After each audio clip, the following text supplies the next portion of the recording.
one of you felt restricted to spiritual practices that often seem outdated and of little relevance in today's world?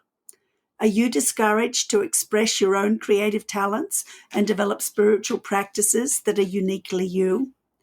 The Liturgical Rebels podcast is for people like you who want to reimagine and reconstruct their faith and spiritual practices.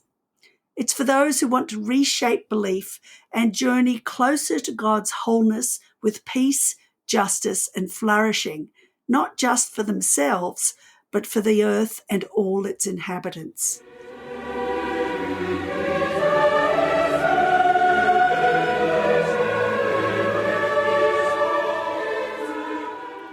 In today's episode of Liturgical Rebels, I will be chatting with Kelly Latimore, an artist and iconographer from St. Louis, Missouri.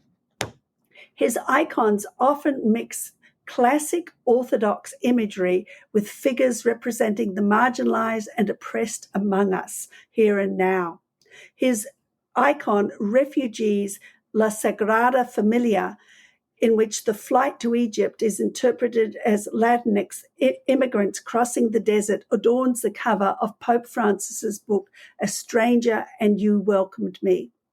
Latimore has also created a diverse array of icons of unexpected saints, such as poet Mary Oliver, author James Baldwin, and TV host Mr. Rogers. We will talk about his icons and the impact it's had on both him and on others that he's known.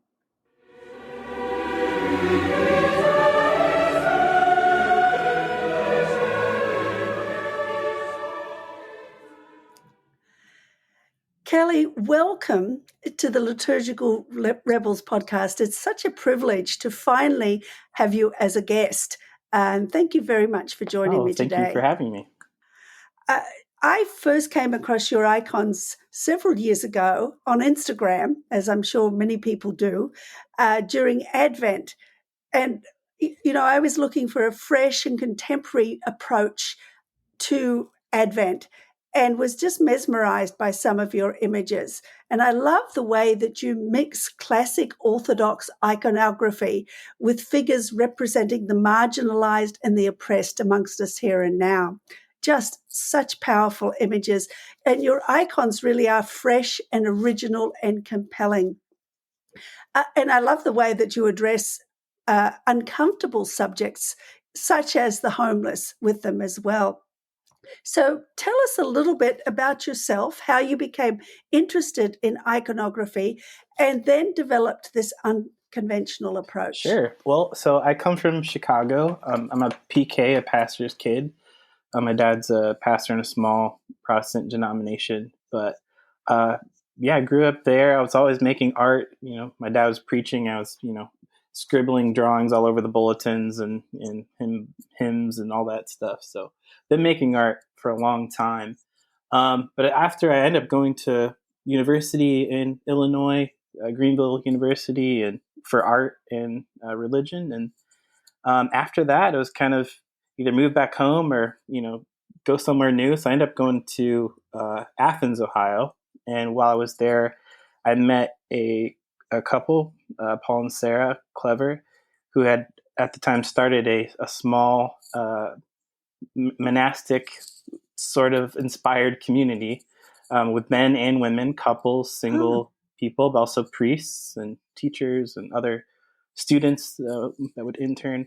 But our primary mission was really centered on a food pantry farm, and really entering into that work in the context of community and praying together every day and sharing meals with all ourselves, but also the food insecure people in Athens was really changed my life. I think much of my spirituality had been about kind of transcendence, almost Jesus and I versus the world in a way, which is a really damaging way to see the world. But really, there was something about putting my hands in the soil, like having conversations with people while weeding a bed of carrots and milking our cow every morning, and sharing food together and with the homeless poor there. It really showed me that the way that we use things is of the utmost spiritual significance, and in that connection with the earth, and it's very the communion in it. That it's much more, my spirituality was less about transcendence and more about engagement, embodiment, and communion. But it was Mhm. during this time I had again always been making artwork, but the priest who lives with us, Father Tom, he had said, "You ever tried doing an icon?" And I hadn't, and I got really curious, and I did what all classic traditional iconographers do, but artists as well alike, as I just started tracing over the traditional images, and so tracing different Mhm. scenes and images of Mary and Christ, and I did that for a while, but I started to kind of put the puzzle pieces together with understanding iconography and icons, and I kind of came to a point where I wanted to create my first original icon, and that was really based on being a farmer and growing food. And my best friend Paul, he used to say, uh, as we're being people that are, as farmers, we're kind of tending the earth and wanting to have a good relationship with the earth, but also our neighbors. How do we, in Jesus's words, consider the lilies of the field? So that became the focus of my first Mhm. icon. And now it was a good first try. Like if you see it, it kind of the lines are shaky, and Jesus almost looks surprised that the lilies are in his hands a little bit. But what was important about it is that the community embraced it, because it was really a part of our Mm. common experience, and so it really showed me how art, but specifically icons, can really be a placeholder for a community's thought and prayer, but most importantly, their action. That's beautiful. I love that. Now, most of our listeners don't know a great deal about iconography. So, can you explain what it is and what a more traditional approach to iconography might look like? Yeah, so I mean, icons within the Eastern Church were very much embraced iconography. In the Western Church, is more stained glass and other forms of artwork. But for a long time within the church, the artwork was, a lot of people were illiterate, and so really the artwork was the kind of the only way that people knew what was going on during service.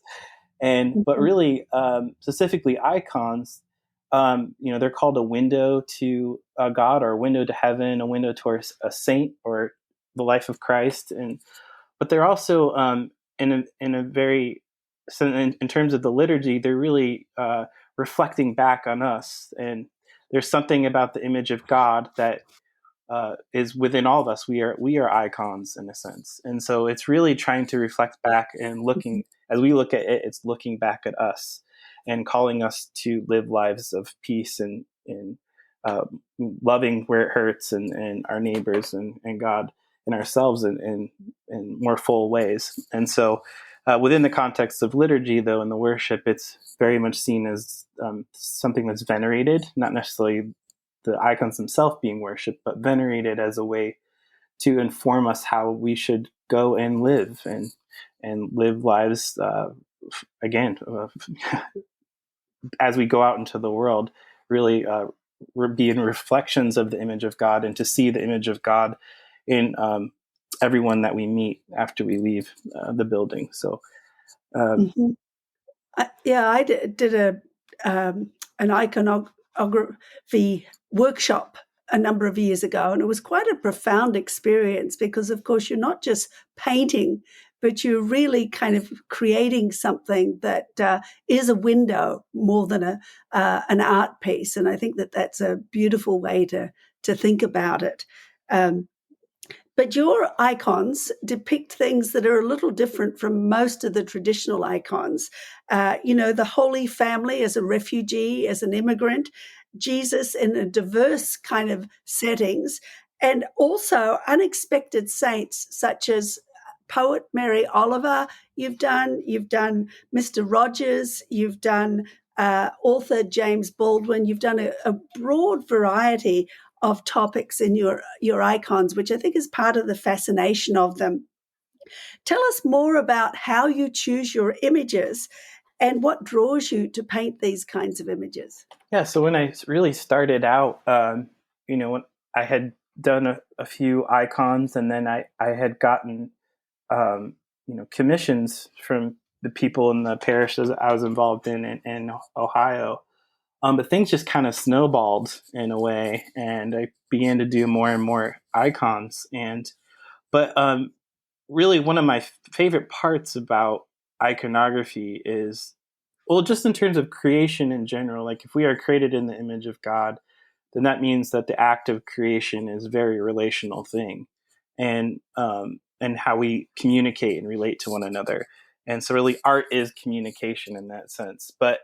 Um, but really, iconography is a very communal art. I get to kind of enter into these, I like to call them holy ponderings, with communities and what they're thinking about and praying about, or the saints that have influenced them and their work in the world, and as communities, in a way that I don't think I would if I was doing other forms of art. So that being said, I think as I've kind of, my partner Evie and I are very much do this work together, uh, and going into communities and having these conversations. But there's some really major things that started to come up. One of them was really about representation and the personhood of Jesus. In the church I grew up, there was it's by Warner Sallman. It's called The Head of Christ. It's also called the Protestant icon. It's like Jesus looking to the side, almost like a 70s yearbook photo, very stoic. That was like the only artwork that we had in our church growing up, white, blonde, blue-eyed, man. But Jesus, as we know, was Oh, definitely yes. Middle Eastern. And so it was really about representation Uh-huh. in our images. And so, some of the first commission works that I got was, Jesus as a good shepherd, but as a Middle Eastern man, uh, in the desert, as many Middle Eastern people still shepherd it. That's a huge uh, thing still happening now, 2,000 years later. Or uh, we did also in terms of diversity, though, we did a piece of the Trinity, but instead of the three male angels sitting around the table, like in the story with Abraham and Sarah entertaining the three strangers. Instead, it's three women and three women of color, and this time holding hands Mhm. around the table. And so, um, really, a lot of the conversations in the church are really reevaluating their artwork and in new ways. And the question I like to, it seems really simple, but I have asked a lot now, is like, well, what is our church art for? I mean, it seems really simple, but is it Mhm. glorified wallpaper, or can it actually be something that's teaching us how to see, the God in the places that also we might not want to look or wouldn't expect, and how Christ shows up in the least of these, and in the homeless poor, and the refugee, and the immigrant. And so really Mhm. then that started to kind of really shift the icons into, where is Christ in the here and now? Where is he in our own backyard? And so one of the first pieces that we did was during the 2016 election. There was all this rhetoric in the country of anti-immigrant, anti-stranger. And Evie and I were talking, like, what? Yes. Yes. And Evie and I were talking about, what is the kind of an image that we could do that's really going to kind of like point towards the sacredness of every person, that we don't get to pick and choose who does and does not have the image of God within them. Um, and that the church itself is made up of strangers. And so we thought of the Holy Yes. Family, but specifically, the Holy Family were refugees 2,000 years ago fleeing from Herod, and but depicting them instead as undocumented, a family in the desert fleeing at night.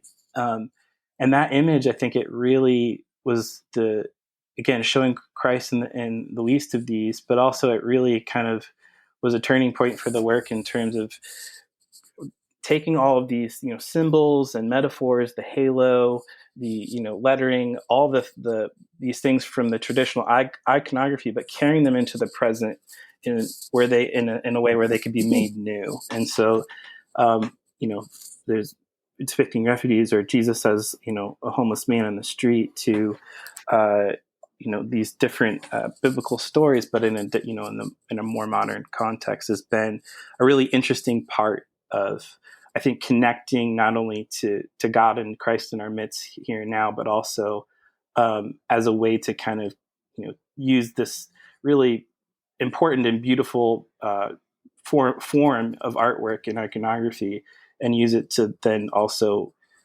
really, challenge us in a way, and do what all art which could potentially do, which is create dialogue. And I think that's been our hope, is Mm-hmm. that, what is our church art for? It can be something that an icon can be, a window to God or a window to heaven, but it also can be iconoclastic, as in breaking images, because there's something about the Mm. image of God that will always be resisted. And there's something about the image of God that will always be crucified, because we continue to crucify Mm. each other. And I think the Mm-hmm. images that Mm-hmm. are going to make the impact, and I'm not the only one doing this by far, but are really going to do that. They're going to kind of name the ways that we're not maybe loving our neighbor well, or not seeing God in plain sight, or maybe there's someone that we're resistant to see the image of God within, and challenging that, and then doing that in the context of community and how we see one another and ourselves and God, I think is vital. So that's really been the focus of how the work has evolved, or that's the story of how the works have evolved, and how we've kind of we're continuing to hope the work that we're continually hoping to make. Wonderful.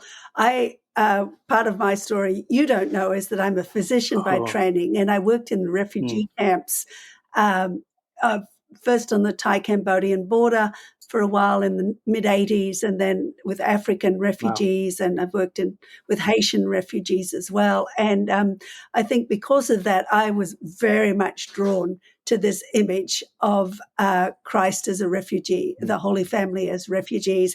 And so I was delighted to hear that your icon, Refugees, I probably will get this wrong, La Sagrada Familia, in which the flight is shown as the refugees, adorns the cover of Pope Francis's book, A Stranger, and You Welcomed Me. I mean, what a privilege. And I was just wondering how that happened. Yeah, well, that again, it happened just through relationships that we've been able to make through doing the work. Honestly, I mean, none of this, none of it really means that much without the relationships that make life worth living. And I think that's been a huge gift in doing this work. But it was through meeting Robert Ellsberg, who's the editor at Orbis Press, and meeting him and hearing some of his story has been his time. He worked with Dorothy Day in New York City, and just his work as a writer and publisher and editor is amazing. But he reached out, and he, just asked if he was an image that could accompany the Pope's words in a way where, when someone saw the book cover, it would be this kind of iconoclastic thing, something that was unexpected, and he thought would be a really interesting image to kind of capture people's attention. And so we are extremely honored that they wanted to use that for those writings by Pope Francis. Mhm. Wonderful. Well, and of course, the other icon that's really caught my attention and which actually stood on my desk throughout the last Advent season was the one of Christ under the Yes. rubble. And I think obviously it was one that really caught the attention of lots of people all over the world. And I actually interviewed Shane Claiborne a few weeks ago, and he had the icon, right behind him there. And it was just such a powerful image in itself. And to see it behind Shane, and we've known him for many Yes. years, and to see that represented in this way was just so wonderful. Um, and so I was wondering again, how did that come about, and the campaign that you guys were involved in together? I mean, that was a very exciting, exciting and I don't know whether exciting is the right word, but you know what I mean. It was a wonderful kind of campaign to be doing during Yes. Advent, rather than focusing on the traditional images, rather than focusing on, the kind of very much, to me, watered down way of looking at Advent that we've developed, as to be challenging people in this way. And I was wondering, firstly, how you came to paint this icon? And secondly, what kind of an impact did that have on you and your celebration of Advent? Yeah, thank you. It's a great question. It really the piece, the impetus of it. I mean, I had read Shane's books when I was in college a long time ago, and then moving forward. I mean, we've kind of known he's known about my work, and I've obviously continued to follow his work and Beating Guns and the other work that he's doing, and Mm-hmm. but it really just it was very kind of middle of December, very close to Advent when, with everything going on in Palestine, Shane and Red Letter Christians, and I got to give so much shout out to the staff at Red Letter and other organizations because they did so much to kind of organize and make this happen. But um, Shane and I had also heard the words of the pastor in Bethlehem, Isaac Munther, that if Christ came today, Yes. he'd be in the rubble, born in the rubble, and I mean, just such a profound, sermon and Yes. words and with what was going on, and very much, again, connected to that looking at, with as we talk the other images, like Christ, it was a refugee, just as there's, he was homeless in a sense, and all these things, and so that phrase, Christ under the rubble, Shane had, they'd thrown around this idea of what if we could, create an icon based on this, or if you could create an icon, we had limited time, but something that we could do before, Advent was over and Christmas was over, as a way to raise funds for relief. And I just was so honored that to be been asked and have a part in contemplating that, the words from Isaac Munther, and but just not only in Palestine, but just how war is just continuing to, uh, is the complete denial of the incarnation of God in our time, and it's Yes. just so sad, and it's happening, across the world. But really, with this image, it was that kind of basic.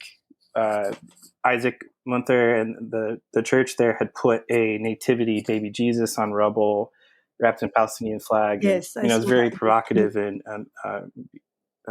sadly pertinent. But I think that was kind of the basis of it. But really, again, approaching the image, and this has been the case, is I typically will just go back. I'll be stuck. It'll be like a vague idea of something, or like Christ in the rubble.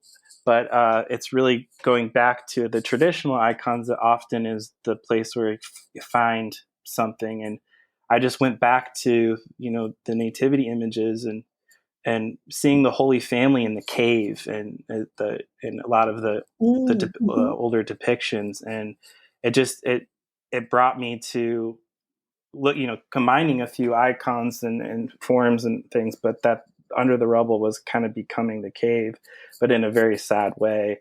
And what was Mm-hmm. really interesting in the painting of that icon was actually the most time consuming part of it was doing the rubble, and using tape and one bit at a time. I think that's strangely kind of as a metaphor for for it. It just this is not, it's not really the rubble, the war, everything is just, it's not a part of I think God's hope for humanity, and loving Mm-hmm. each other and loving our neighbors. And so but that being said, I think the fact that it was we had planned to do, uh, people could donate to the relief and they would get a print, and we had planned to do about 100 signed prints. Well, those ran out in like a few minutes, and then or something like that. And so Shane, we kind of laugh about it now, but he just said, can we up it? And we upped it like about 3 times, and we ended up around 2,000 prints that we gave out, along with some wood prints of the image. But I mean, I think the last I heard, we raised something around $135,000 with the campaign, and Yes. um, Mm-hmm. you know, it's everything that's going on is still just so sad. But the fact that again, like you said, that this Advent, I think having going through painting this, especially just before Christmas, and reflecting on the image, I think it was very, I think, profound for Evie and I as I was there, and then this, getting to meet Shane and be virtually anyway, and talking about this and the community that kind of surrounded it in that image, and as a way to kind of talk about what was happening. It seemed like that is what Christmas should be, in the sense of really gathering around all the Christ that are under the rubble in our time, and that Christmas should really be Yes. about standing with the most vulnerable, and nothing is more vulnerable than God coming in the down to earth in the form of a baby. And so I just am continually grateful that I had any part in that project. And I just, obviously I give everything to Isaac Lunther and Shane and people at Red Letter Christians and others who were involved. But it's just my hope that, again, that image can just lead us towards change, and the dialogue that hopefully happened through it, whether online or in person, is maybe cause us to look and see in new ways and different ways potentially. So. Well, I think that's the importance of artists like you, is that it really does help people to move outside their comfort zones and to think in different ways about these seasons. I think I've one of the reasons I called my podcast "The Liturgical Rebel" is because I'm always trying to help people think outside their comfort zones. I'm always trying to encourage people to think in ways that help us to really be shocked by the complacency of our society, and to be shocked by the complacency of so many Christians towards the most vulnerable in our world. So that we're willing to get up and do something about it, not just kind of sit back and moan about it, but really get up and do something about it. And I think the kinds of images that you create really do accomplish that for many people, and I think that's part of the power of them. But I was wondering, what kind of a response do you get from traditional iconographers? Because I know that iconography is seen as a very particular kind of creation, and you're not supposed to kind of move outside the boundaries. So what kind of responses have you had? Yeah, well, when I first started out, I had a retired Orthodox priest come to my cabin where I was painting, and I was painting Jesus as brown, and for whatever reason he just said, "That's not an icon." And we talked a little bit, and he left, but he left. I just had like a resolve about it. I was like, no, I'm going to keep doing this. Something's important and right. And so, I mean, honestly, I think within iconography, there's a lot about it that was like you're painting scripture. That's why that's kind of, they call it writing an icon rather than painting. But I mean, iconographer is really the word in Greek is image writer. But I think another translation I heard is depictor of life of that word, and which I like a lot. And I think it's just being a painter and Yes. learning how to see. Like, I'm an artist, I'm training myself how to see.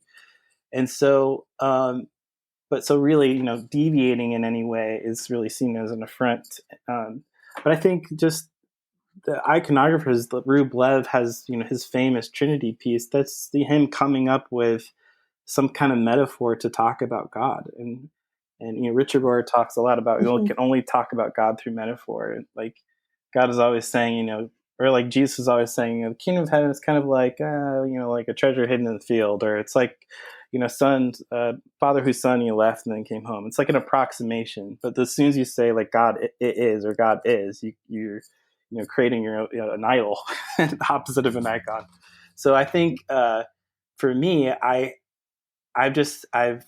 noticed how, as in engaging the images in these kind of rules, I think there's inherently, and this art is always just doing this, is learning from what's come and happened before, but really trying to carry it in a new place. And I feel like that's, as an artist, and as I've encountered iconography. I'm trying to be present, and what I can see is like where people really do have a desire for newer images and images that are more approachable. So even adding emotion to saints or different faces of Christ, and like that is typically a no. But I've seen how that has really shifted and changed a lot of the traditional icons in a way that has been beautiful, and that people have engaged with in communities and different parishes and things. So I think for me that typically though, there's one image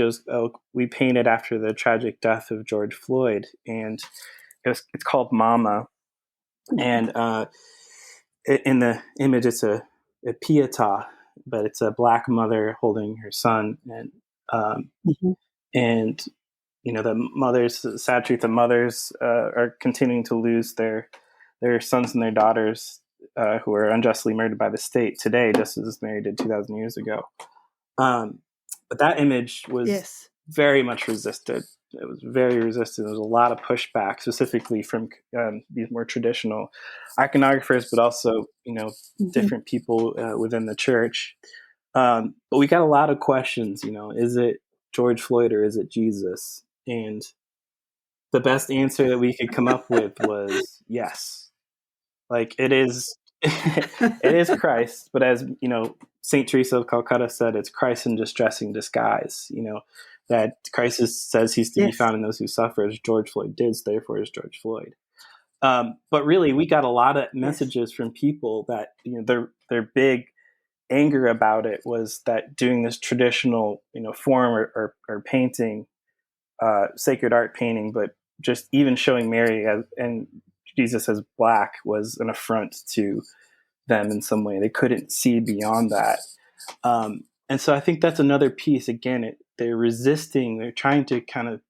We don't get to pick and choose who does and doesn't have the image of God with them. That's not our job. And Yes. so, yeah, I agree. Yeah. those are just a few examples, though, of that.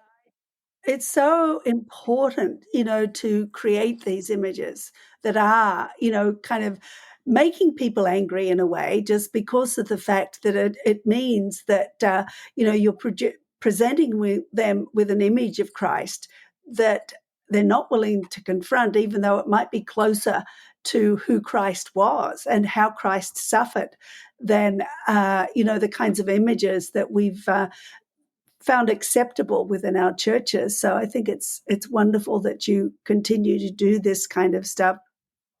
Do you have a favorite icon?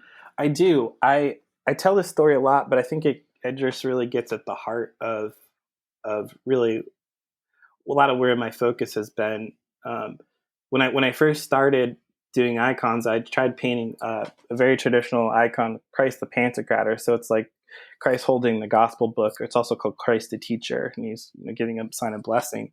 Well, this is really ridiculous, but I was still learning how to paint. I mean, I always am, but I ended up calling it Baby Hands Jesus because I couldn't get his hands right. Like his face was normal proportions, but his hands were like really tiny. I got really frustrated with it, and so I put the icon on the shelf. Well, a few years went by, and I got some new gold leaf, and I wanted to try it, and I didn't have anything to try it on, and I found that icon. I said, "Oh, it's frustrated me. I didn't want it anyway," and so I took it, and I put the gold leaf over it hastily. But when I did that, I realized because I'd reworked the icon so much that the face of Christ was still kind of raised up, and you could see it. So when I put it on the wall, Mm. if you stood far away, it looked like a plain gold leaf board, but if you got up close, you could see the face of Christ. And I was like, "Oh, this is Oh, something." wow. And so later Uh-huh. that day, just so happened a priest and artist friend of mine came to my studio, and they both looked at it. And at the same time, they said, "That's the Cloud of Unknowing." And just briefly, that's the Cloud Mm. of Unknowing is a book written by a 14th century monk, I think. But it's really what the book is saying is like we can only get so far in terms of knowing God, but the more that we put God under a cloud of unknowing or forgetting, the closer we'll be to God through our heart and experience. And Mhm. I didn't know anything about that book, and I didn't know that. But then they saw it, and then they named it, and therefore it become a new gift to me. But I think like that's just it. Like we Wow. need each other to see rightly and to see God and our neighbors well in our time. We need others to help us see maybe the racism that's within us, or the ways that we're not loving our neighbor well, or the ways that we're through all manner of disease like ourselves well. And so again, I love that icon because it became a new gift, and I painted it a bunch of times now. But I think it's really just shown me just how, like, within the iconography, it's just, and within the church. Again, what is our church at for? Hopefully, it's something that is going to help us see God in our time in ways that maybe we wouldn't always expect. And when we do that work of trying to do that within the context of community, we can be profoundly changed. And I think, Yes. if that is kind of within the context of liturgy, a rebellious act to try to do, and to see in new ways and in Yes. different ways. So I think that icon is still, it's been my favorite for a long time because of that, those two friends seeing something. That's beautiful. That's really, it is stunning, isn't it? When God kind of shows us something that is totally Right. unexpected in that way. The unexpected surprises are just beautiful. Is there anything else you'd like to share with our listeners? Well, I think that I get a lot of questions, and I had already said it, but I've done different retreats now. We've done icon writing retreats. I just did a retreat with some nuns where in Cincinnati, and we just looked at artwork and observed it together as a community. I think for me though, my challenge is just really for churches to kind of, that really the artwork that we have and can potentially bring to our communities can be something, again, that will change, that can potentially change us. But like, what are ways that we can kind of do that and foster? We're so inundated with images in our time, like advertisements, social media, all this stuff. Like it's constant all day long. But really, I think what artwork can really do is teach us how to observe and to be still and not be so quick to speak Yes. into something or speak into something that's happening. Like, it causes us to kind of just observe. And again, doing that in community, I think, can be really profound. Things can happen and things can come up that wouldn't otherwise. And so, what are things that parishes and churches and communities can do to bring artwork into their space and contemplate it and observe it together? Are there artists near you? What if every church had a patron artist that they had for 6 months and came and painted some things and then they spent time looking at it, and working through things. So I think the church has just a lot of gifts available through art that it can use to kind of to really see God again in new ways and see God in our midst. So Wonderful. I feel I could talk to you for ages, Kelly. There are loads of things I'd like to talk to you about, but with time is coming to an end. So, what is the best way for people to get in contact yes, with you or to stay in sure. touch with you? I know Yeah, Instagram. I have Instagram, Kelly Latimore Icons. It's also, we have KellyLatimoreIcons.com is our website, and we're on Facebook and Twitter and all that. So you can find us there. There's several original works that you can see. There's some in Ohio and North Carolina and New York City. So if anyone's ever curious about that, I'm happy to point you where you can see some of the icons that we've done as well. Wonderful. Wonderful. Thank you. Oh, Thank you thank very you. much. It's been Thank you. tremendous. In today's episode of the Liturgical Rebels, I was in conversation with iconographer Kelly Latimore, who discussed his unconventional approach to iconography and the power of using art to address uncomfortable subjects like homelessness and refugees. He shared how his spirituality shifted from transcendence to engagement and embodiment through his experiences on a farm and working with the homeless. Kelly explained the purpose of icons as windows to God and reflections of the image of God within us. He also discussed the importance of creating art that challenges us and creates dialogue. In the next episode, I will be in conversation with Kathy Escobar, co-founder and community cultivator at The Refuge, a hub for healing community, social action, and creative collaboration in North Denver. Kathy is a pastor, spiritual director, speaker, advocate, and author of several books, including Faith Shift, Finding Your Way Forward When Everything You Believe in is Coming Apart.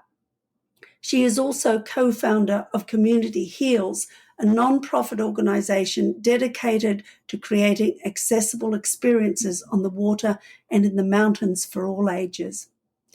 I am Christine Syne, author of The Gift of Wonder and facilitator of the God-Space Light website. If you enjoyed this episode, don't forget to hit like and subscribe to the podcast, or join me on Substack, Instagram, or Facebook.